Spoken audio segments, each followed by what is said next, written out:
What up, everybody? Time to do another review video here on Baz on Blades. I want to say, first of all, thank you for the positive feedback on the name change of the channel. Looks like it's going over good. Everybody's giving me good positive feedback, and I appreciate it. Now, you can see from the title, we're going to cover a Protech Godfather today. And for those of you that are not familiar with Protech automatic knives, this is a small company out of California. It's basically a family business. It's not a huge company. And now, I did a manufacturer spotlight video on this company if you want to check it out. They make a great product. Now, in this video, we're going to talk about the Godfather model. And the Godfather model is, I mean, you can look instantly from the design language, this is based on a classic Italian stiletto automatic. It's been modernized and Americanized, just like everything else, guys. But it's based on the classic Italian stiletto. It's long, it's thin. It is very, very, for a big knife, it's very fast. It feels fast. It feels like a Ferrari. This doesn't feel like a Chevy Impala. It feels like a Ferrari in the hand, like it wants to go fast and do crazy fast things. Now, let's cover the specs on this knife. There's two models in the Godfather sort of design. There's the Godfather and then the Godson. Same overall design, but the Godson is a smaller version. This is the larger full-size version, and it has a 4-inch blade, and that's 10 centimeters. The blade stock thickness is 125 thousandths, an eighth of an inch, or 3.2 millimeters, right at 3.2 millimeters. The blade width at the widest point is 897 thousandths of an inch, or 22.79 millimeters. The handle length, 5 5/16, or about 13.5 centimeters. The handle thickness is 508 thousandths, so basically a half an inch, or 12.91 millimeters. The handle width at the widest point, which is pretty much the same at the butt and up here at the pivot, is 1.08 inches, or 27.49 millimeters. Now, the closed width, the width that makes the difference in your pocket, the blade basically fully nests in the handle. So the closed width is the same width as the handle width, 1.08 inches, or 27.49 millimeters. The overall length, 9 5/16 of an inch, or 23.5 centimeters, and the weight for a 4-inch bladed knife, 3.92 ounces, or 111 grams, and that is thanks to the billet aluminum handle build on this. All right, like I say, this is a classic design. It's an updated classic design based on the Italian stilettos that we're all familiar with, the automatics. You can get those from custom makers, and they cost thousands of dollars, or you can get them at the flea market or the pawn shop for $10.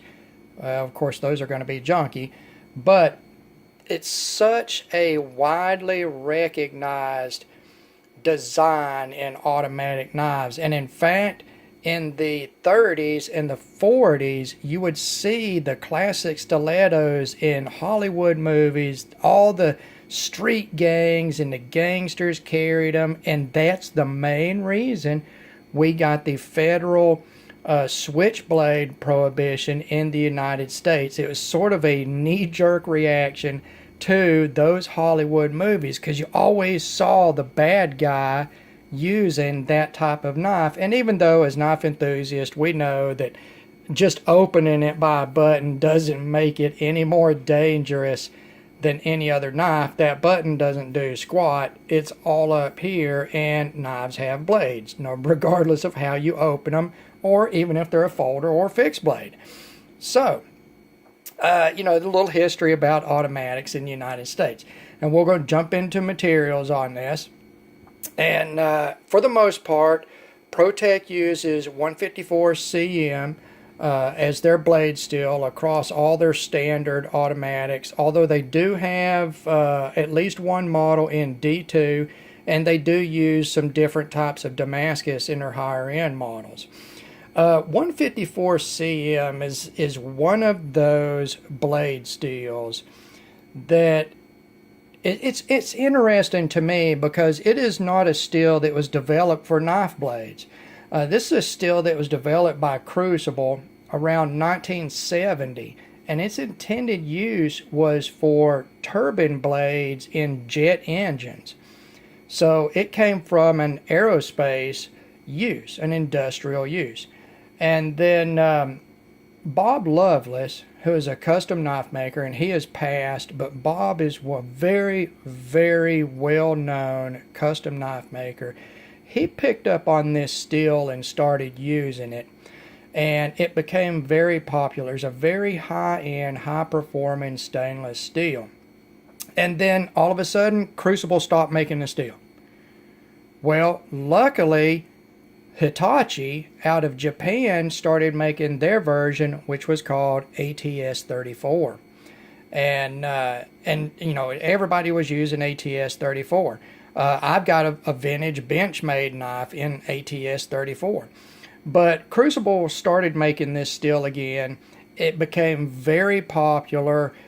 Gee whiz, every high-end knife manufacturer was using 154 cm. Until Crucible updated it with the powder metallurgy technology, and we got CPM 154. It has good wear resistance, good corrosion resistance, good toughness. It is all around a good to very good high-end performing stainless steel, especially in the newer CPM versions. Now, the handle on this knife, like most automatics, especially from Protech, and really from almost all automatic manufacturers, the handle material is aluminum. Now in this instance, Protech does their handles in billet aluminum that is then machined to the final dimensions before finishing. And this version has a black hard coat anodize. That's a mil-spec anodization with good wear resistance on it. And Protech, the good thing about Protech, they do these knives, and say they're doing the Godfather, and it's got the billet aluminum handles. They can change this knife, the look of this knife, radically with just some surface treatments on the aluminum. Now this is in black anodizing. You can get it in gray and red and blue and silver, and they're sort of marbled type of colored finishes. I've just seen it in so many different hard coat anodized finishes. And then they change out the handle scales, the inlays, and they change the hardware and firing button from, in this case, the machine silver to black, or to maybe the firing button will have a decorative pin inlay. They can just radically change the look of this knife, and it's basically the same knife. They can manufacture 500 of these and take each 100 of them and finish them differently, and you've got 5 different knives, 100 pieces each, but it's the same knife. Now this one is in the marbled carbon fiber handle scales, and I want you to look at that. I love carbon fiber. I really do love carbon fiber. It is pretty much my favorite decorative handle material, and I love this marbled carbon fiber. It doesn't have the uniformity of a woven carbon fiber, but that, in my opinion, it just adds to its beauty. Marbled carbon fiber, the light, the way it takes in and reflects light, its chatoyance is different than woven carbon fiber. Woven carbon fiber, where it's woven in 2 directions, it takes light from 2 directions and reflects it back. But this, the carbon fiber, is shredded carbon fiber that's just in there every direction, and you can see as I move it, it just seems alive. You know, it's very, very beautiful. And I think that with the black finish blade, which is a DLC, they do use DLC for their blade coating, and the black frame with the marble carbon fiber, it's just a beautiful, beautiful package, guys. It's a very classy looking knife. And then to use the machine silver finish on the hardware, just it makes the hardware pop out against the black without being too showy. It's just enough, in my opinion. Now I think if the hardware was black, that would also be a good look, but it would be much more stealthy looking. And I think with the silver finished hardware on this, it's a little classier looking. So one is not better than the other. It's just different. It does have a black coated pocket clip, and it is DLC coated also. And it is a 3-screw type pocket clip. And I want you to look closely at that pocket clip. That is a classic pocket clip design. You see it across a lot of Protech models, in fact most of their models. But I want to show you something else, and this is a knife I've shown you before. This is my Crawford Casper folder. It's a custom knife. These are about $600 now, and it has basically the same exact pocket clip on it. The same exact pocket clip. The only difference is how the tip of the clip is finished. This one's a little more rounded and that one's a little more flattened and squared. But it's the same exact pocket clip, guys. It could very well be made by the same company, or whatever supplier. I don't know.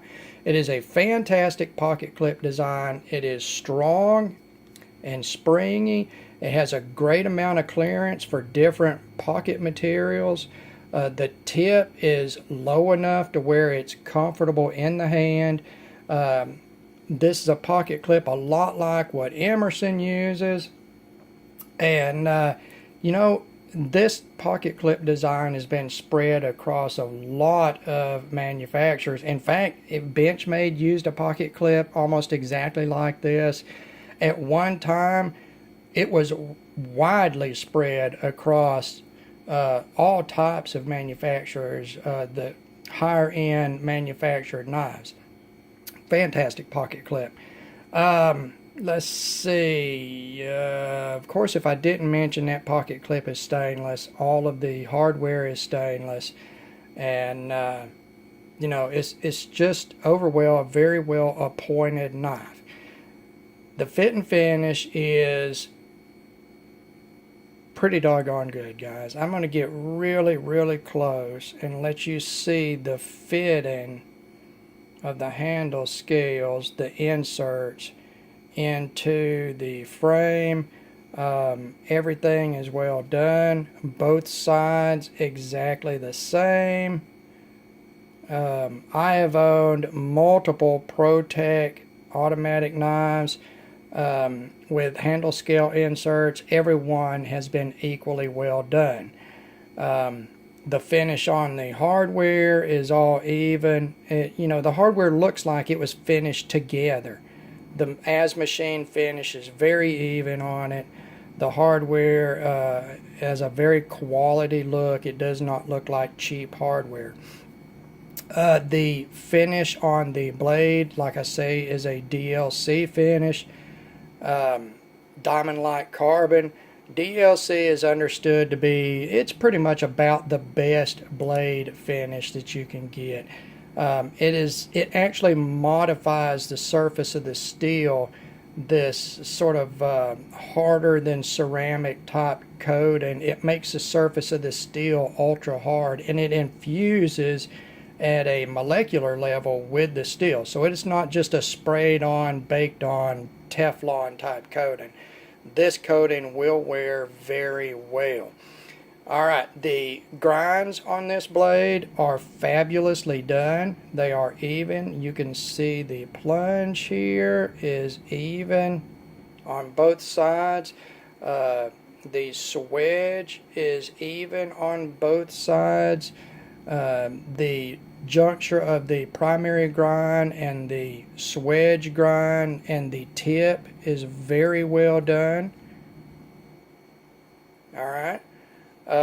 So the grinds are very good. Happily, I'm very happy to see a pretty decent sharpening choil here. You can see from the factory they did get a little flare here on the edge at the termination, the base end of the edge, but it's not super bad, guys. And the edge on this is thin. It is quite a cutter for having a fairly narrow blade with a fairly narrow primary grind. And 1/8 inch stock, it does have a fairly thin behind the edge thickness, so it's a decent slicer. And you can see by the point there, let's see if we can get that. That point is needle sharp, guys. You are not going to get much of a better stabber than this type of knife. That stiletto profile with a nice thin needle sharp point on it, good Lord, that would slide right into the human body if it needed to. Then that goes back to that, that stiletto profile, the long, thin, needle-like profile. It's a fantastic design. Now, let's see here what's next to talk about. Let's talk about the action on this. Now, I've got this open right now, and so there is absolutely no play, okay, on a side opening automatic with a plunge lock, a button lock. Sometimes on lower end models you'll get a little play because of the fine tolerances, the interface between the plunge button and the blade tank. This knife has absolutely no play in any direction, and it is not super tightened down to where you're going to have slow action. There's your action right there. I don't know if the camera can even capture how fast and how hard that is. If you'll watch my hand when it fires, it is kicking very hard. The centering on this knife, perfect. That's a 4-inch blade, guys. The longer your blade gets, the harder it is to make sure it's centered. It's just longer it gets, the more sensitive it is to any of the tolerances around the pivot being off. That will cause the centering to be off. So the action, fantastic. I couldn't ask for any better in a side opening automatic. It is equal to any other side opening automatic that I've ever tried. It's just hard and snappy, but it's not so hard that it bounces off of the stop pin and you don't get it to lock open. I've never had this knife fail to lock open, guys, and you know what, I don't even know how many times I have deployed this knife. Hundreds of times, possibly, I don't even know. But as far as the lockup, the centering, the action, everything's perfect. You want to just going to take some time here and look around the perimeter of the knife. You see the fit and finish, the example of the machining. There you go, the centering of the blade. Everything is very, very well done. Now, honestly, looking at this knife, I would expect it to be pricier than it was. It's got a little bit more expensive handle insert. The fit and finish is so good. The action is so good. This knife was only like $225, I believe. I picked it up at Blade HQ. That's like $225 if I remember right, guys. That is an absolutely fantastic deal on a very high-end, very well-made, American-made automatic knife. You know, it's all American materials, you know, great fit and finish, made in America, blah, blah, blah. I mean, $225 for this? I have zero issues with the price of this knife. It is beautiful. It is hard firing. The lockup is superb. Protech makes an absolutely fabulous product. Like I say, I've owned multiple Protech products, from standard models up to their custom shop models, left-handed models that I've bought as gifts for other people. All fantastic, all hard open, and great fit and finish. So if you want to go and get you a Godfather, do it. It's a fantastic design and a 4-inch knife. It gives you that 4-inch blade length, under 4 ounces. They've got them in just standard solid slab handles with no inlays. You get under the $200 price point, and then you can go up to $2,000 on these in engraved stainless or titanium frames with mammoth tooth or mammoth ivory inlays, and I mean, just some crazy beautiful approaching art knife type presentations in these. A very wide product range. Man, those handle scales look so good, guys. I love carbon fiber, and I love that marbled carbon fiber. And this is just, it's just such a fun knife to carry if it's legal where you live, which it is, thankfully, where I live. So haters gonna hate. If you live somewhere where you can't carry an automatic, you need to move to Tennessee. We can carry just about anything. Or you can move to Texas. I hear there you can carry a sword. That's great. Carry a sword. I don't know. I don't own any swords, but that would be fun. Anyway, to close this out, guys, I highly recommend Protech automatic products, or their products overall. Their fit and finish is great. Their machining is all precision machining, American-made product from an American company at a competitive price point. I do recommend this model. I recommend any of their models. They've got such a wide range of models. So, you know, guys, I thank you for taking the time to watch one of my videos. As always, I say God bless you to all of you, and we will talk to you the next time.